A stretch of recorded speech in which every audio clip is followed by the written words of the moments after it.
आज आपको एक ऐसी कहानी बताएंगे जो आपके जीवन से तो रिलेटिव है ही, लेकिन हाँ, आपके जीवन में वो एक ऐसी सीख लाएगी जो आगे चल के आपको अपने ऊपर अप्लाई जरूर करना है।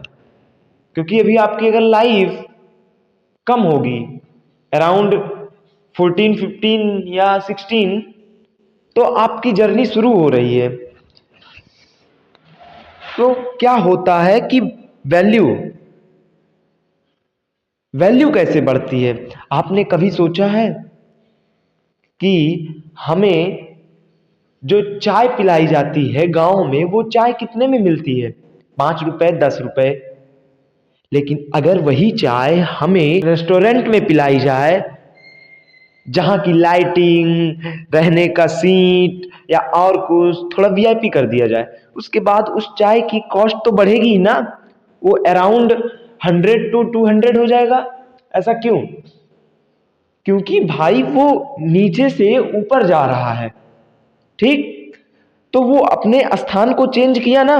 फिर अगर आप 5 स्टार में गए तो उसने भी उस रेस्टोरेंट का स्थान चेंज करके 5 स्टार है वो। तो वहां पे भी तो आपका रेट कितना हो रहा है? हाई फाई जा रहा है ना, अराउंड 1000 to 2000। लेकिन क्यों जा रहा है?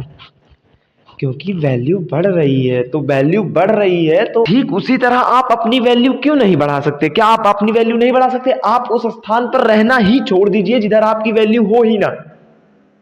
आपको अपनी वैल्यू बढ़ानी है ना। तो आप अपने ऊपर मेहनत मत करिए, आप अपने उस स्किल के ऊपर मेहनत करिए जो आपके अंदर छुपा हुआ है।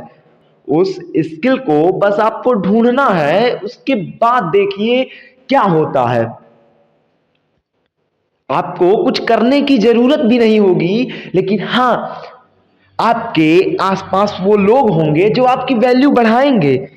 वैल्यू बढ़ाने का काम लोग ही करते हैं। अगर आप किसी सामान को परचेज करते हो अराउंड 100 रुपीज, बट उसकी प्राइस आप होल्ड करते हो, उसको होल्ड करते हो और फिर उसको आप 1 मंथ या 1 ईयर के बाद बेचते हो उसको, तो उसकी रेट में तो कुछ ना कुछ तो वैल्यू होगी, बढ़ेगी ही ना। कॉस्ट बढ़ेगी, क्यों बढ़ेगी या क्यों बढ़ रही है? बढ़ इसी के वजह से ही तो रही है। आपने सुना ही होगा कि कई लोग प्रॉपर्टी का काम करते हैं ना। तो वो प्रॉपर्टी क्यों खरीदते हैं, क्यों बेचते हैं? आपको पता है?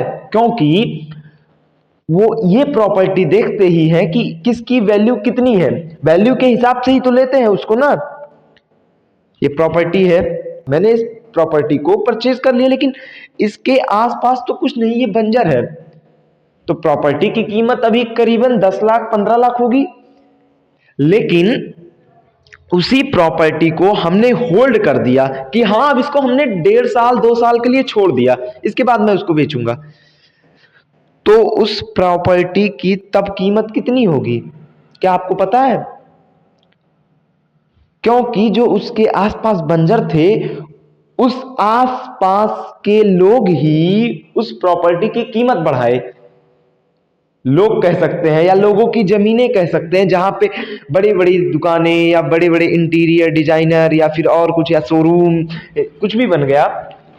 तो एक तो होता है कि परमानेंटली वैल्यू, बट एक नॉन परमानेंटली वैल्यू होता है। मतलब समझ रहे हो? एक परमानेंटली लाइफ टाइम वैल्यू हो जाएगी, एक नॉन लाइफ टाइम वैल्यू होगी। सिर्फ कुछ समय के लिए वो वैल्यू होगी।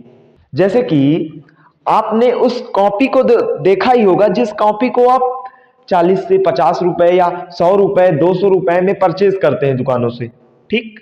लेकिन आप उसमें लिखते हैं, फिर उसको भरते हैं, उसके बाद वो भर जाता है बस।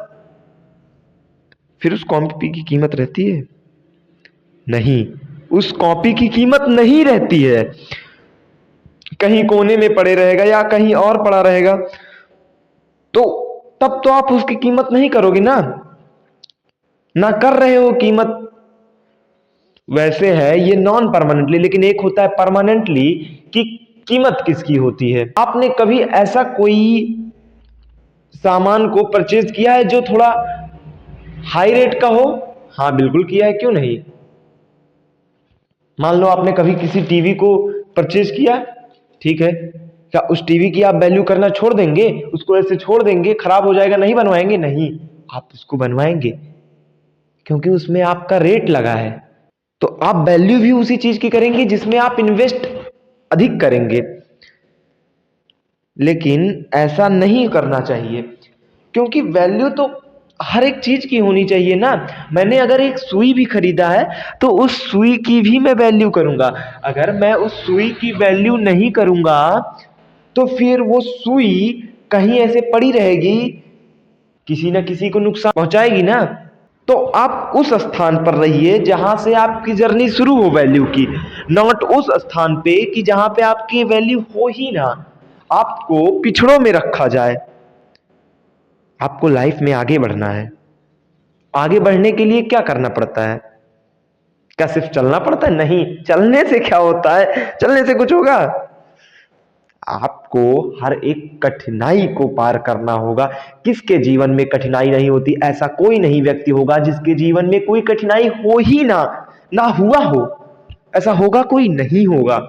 हाँ, कहने के लिए बहुत लोग हैं कि यार मैं तो सक्सेस हो गया, मुझे पता ही नहीं चला। अरे ऐसे कैसे सक्सेस हो गए?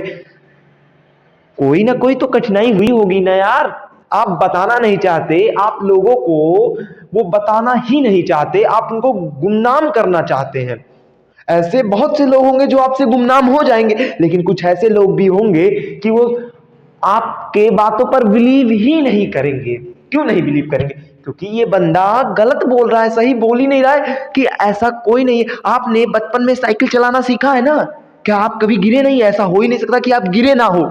जब आप गिरे हो, लेकिन आप अगर कभी कभी किसी से झूठ बोल रहे हो कि मैंने भाई साइकिल चलाते वक्त कभी गिरा ही, अरे ऐसा हो ही नहीं सकता, आप गिरे ही ना हो। गिरे तो होगे ही, आप बस छुपा रहे हो लोगों से, और अपने आप को भी उस गुमनाम। और हर एक उस बात को, आप अगर किसी बात को शेयर कर रहे हो तो आप अपने हर एक उस बात को शेयर करो जो शेयर करने वाली ना हो, क्योंकि आप हर बात को शेयर कर रहे हो ना। ठीक उसी तरह लाइफ में आप भी अपना कुछ ऐसा गोल तो जरूर बनाया ही होगा, या बनाओ। बनाए नहीं हो तो बनाओ, क्योंकि बहुत जरूरी है। उसी के आधार पर काम करो। जो काम चल रहा है उसको चलने दो ना। लेकिन आपका जो गोल है उसमें आप क्या अपना 2 घंटा नहीं दे सकते? दे सकते हो। 24 घंटे बहुत होते हैं यार। 8+8+8, आप 8 घंटे बिंदास तो ठीक है, 2 घंटे आप उस स्कूल के सारे होमवर्क को पूरा करो। उसके बाद भी आपके पास 8 घंटा बच रहा है ना खेलने। आपका खेलने का क्या है? आपका खेलने का जो उम्र है वो सिर्फ 15 साल है। उससे ज्यादा आप खेलो ही मत। 16 साल के हो गए, मैच्योर बनो। लाइफ में वो मुकाम हासिल करना है जो कभी किसी ने किया ही ना हो, ऐसा सोचो। और जब सोचोगे तभी कुछ कर पाओगे।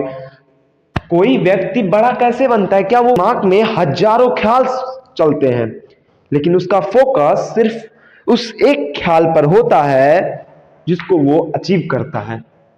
इसी के साथ जय हिंद।